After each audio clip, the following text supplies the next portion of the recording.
Sahabat bijak, selamat datang kembali di channel Daya Kehidupan. Teriring salam dan doa, semoga kita semua senantiasa dalam lindungan Allah Subhanahu wa Ta'ala, Tuhan yang Maha Esa, dan sukses serta selalu dalam keadaan sehat walafiat. Amin. Pada kesempatan kali ini kita akan membahas seorang tokoh yang sangat berjasa dan berperan penting mengantarkan bangsa Indonesia menuju kemerdekaannya. Adalah Abdul Haris Nasution, seorang jenderal besar TNI Angkatan Darat dan pahlawan nasional yang namanya terus dikenang oleh masyarakat Indonesia.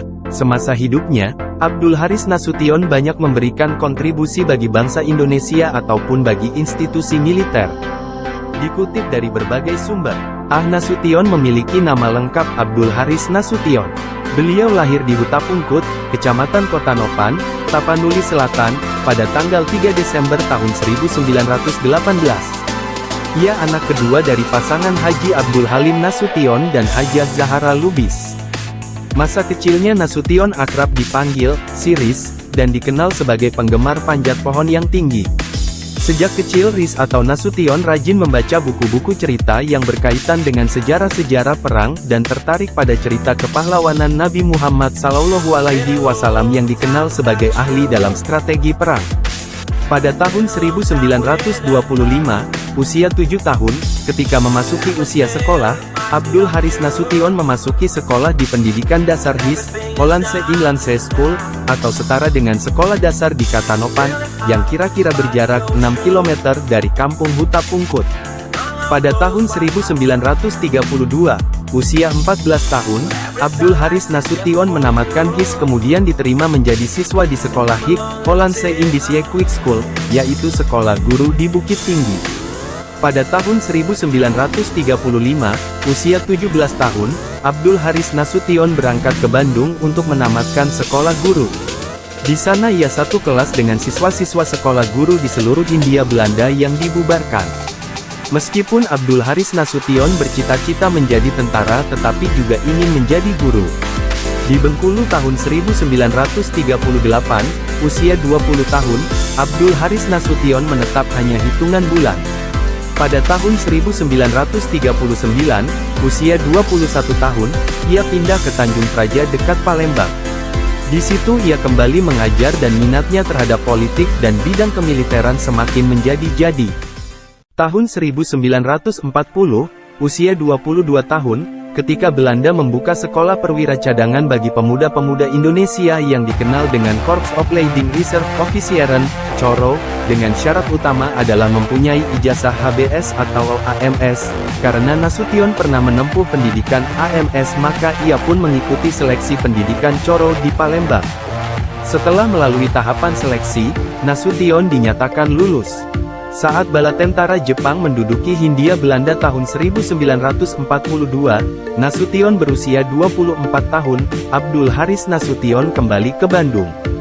Selama penjajahan Jepang, ia menjadi pegawai kota praja di Bandung, dan menjadi pimpinan organisasi Seinendan sampai Jepang menyerah kepada sekutu. Pada saat kemerdekaan Indonesia diproklamasikan tanggal 17 Agustus tahun 1945, Nasution, usia 27 tahun, sedang berada di Bandung. Sebagai mantan tentara Belanda, saat menjelang kemerdekaan ia aktif dalam pergerakan pemuda.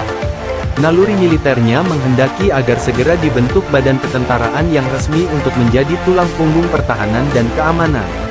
Kekalahan Jepang pada tahun 1945 dan merdekanya Indonesia membuat Nasution bersama dengan para bekas tentara peta kemudian mendirikan Badan Keamanan Rakyat, BKR, yang nantinya akan menjadi cikal bakal TNI. Pada tahun 1946 Nasution, usia 28 tahun, diangkat menjadi Panglima Divisi 3 menggantikan Aruji Kartawinata, dengan tugas pertama untuk mereorganisasi dan mengkonsolidasi Front Bandung untuk menghadapi Divisi 23 Inggris dan India yang menduduki Bandung Utara. Nasution menghabiskan masa lajangnya pada tahun 1947, usia 29 tahun, saat ia menjabat sebagai Panglima Divisi Siliwangi. Tanggal 30 Mei tahun 1947, Nasution dan Sunarti yang merupakan anak dari Gondokusumo menikahi Ciwidey secara adat Sunda. 2 hari setelah pernikahannya, Nasution kembali ke medan perjuangan. Kelak pernikahan Nasution dan Sunarti dikaruniai dua orang putri yang bernama Hendrianti Sara Nasution dan Ade Irma Suryani Nasution. Pada tahun 1948, usia 30 tahun, ketika pemberontakan PKI yang dipimpin oleh Musso pecah di Madiun, Nasution memimpin pasukannya menumpas pemberontakan tersebut. Pada tahun 1949, usia 31 tahun, setelah pengakuan kedaulatan Republik Indonesia, maka Abdul Haris Nasution diangkat sebagai Kepala Staf Angkatan Darat, KSAD kedua, yang dijabat sampai 1952, usia 34 tahun. Tahun-tahun 1953 sampai tahun 1955, usia 35 sampai dengan usia 37 tahun. Abdul Haris Nasution nonaktif sebagai akibat dari peristiwa tanggal 17 Oktober tahun 1952 yang menyebabkan A.H. Nasution harus bertanggung jawab dan mengundurkan diri sebagai KSAD, namun pada tahun 1955, usia 37 tahun, ia diangkat kembali sebagai KSAD untuk yang kedua kalinya dijabat sampai tahun 1962, usia 44 tahun. Di tahun 1957, usia 39 tahun, Abdul Haris Nasution ikut dalam kancah politik Indonesia. Tahun 1957, terjadi pemberontakan PRRI, Permesta, Soekarno kemudian menyatakan status negara dalam keadaan perang. Nasution ditunjuk sebagai penguasa perang pusat. Pemberontakan kemudian dipadamkan dengan cepat. Di tahun 1959, usia 41 tahun, Abdul Haris Nasution mengajukan gagasan pada Soekarno bahwa Undang-Undang Dasar harus kembali ke Undang-Undang Dasar 1945. Gagasan ini kemudian melahirkan dekret Presiden tertanggal 5 Juli tahun 1959. Memasuki awal tahun 1960-an, Nasution dalam usia 42 tahunan, hubungan antara Nasution dan Presiden Soekarno menjadi tidak akur atau renggang. Sejak awal 1960-an, hubungan kedua tokoh itu mulai renggang. Kala itu Jenderal Nasution menjabat sebagai Menteri Pertahanan dan Keamanan Indonesia.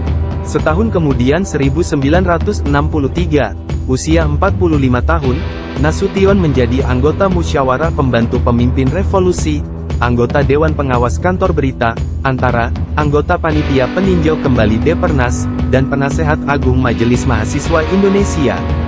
Pada saat paling bergejolak, di tahun 1966, usia 48 tahun, tepatnya bulan Februari setelah Tritura, aksi kami, Abdul Haris Nasution berhenti sebagai Menko Hankam, Kasab, jabatan tersebut dihapuskan oleh Presiden, bahkan Abdul Haris Nasution dipilih oleh Sidang Umum keempat MPRS sebagai Ketua MPRS. Bahkan Abdul Haris Nasution pun diangkat sebagai anggota Dewan Kehormatan RI. Sejak tahun 1968, usia 50 tahun, setelah berakhirnya Sidang Umum VMPRS, Abdul Haris Nasution berada di luar tugas-tugas resmi Jabatan Pemerintahan Republik Indonesia, dan ia pensiun dari Dinas Aktif TNI AD pada tahun 1972 dalam usia 53 tahun. Selanjutnya setelah menjalani masa pensiun, ia aktif menulis buku-buku perjuangan, seperti saat ia masih dinas aktif sebagai prajurit TNI. Buku-bukunya yang terkenal, antara lain Pokok-Pokok Gerilya, Tentara Nasional Indonesia, Sekitar Perang Kemerdekaan dan Memenuhi Panggilan Tugas. Sesuai dengan jasa-jasanya yang luar biasa, Abdul Haris Nasution tidak saja terkenal sebagai ahli pikir di bidang militer, tetapi juga pemimpin militer dan bangsa yang sangat berjasa.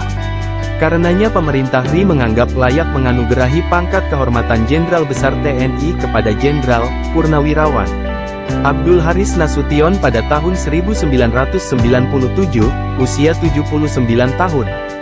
Setelah 3 tahun penganugerahan sebagai Jenderal Besar TNI, Pangnas wafat karena sakit di Jakarta pada tanggal 6 September tahun 2000 dalam usia 82 tahun. Demikianlah sahabat bijak perjalanan singkat dari Jenderal Besar Abdul Haris Nasution.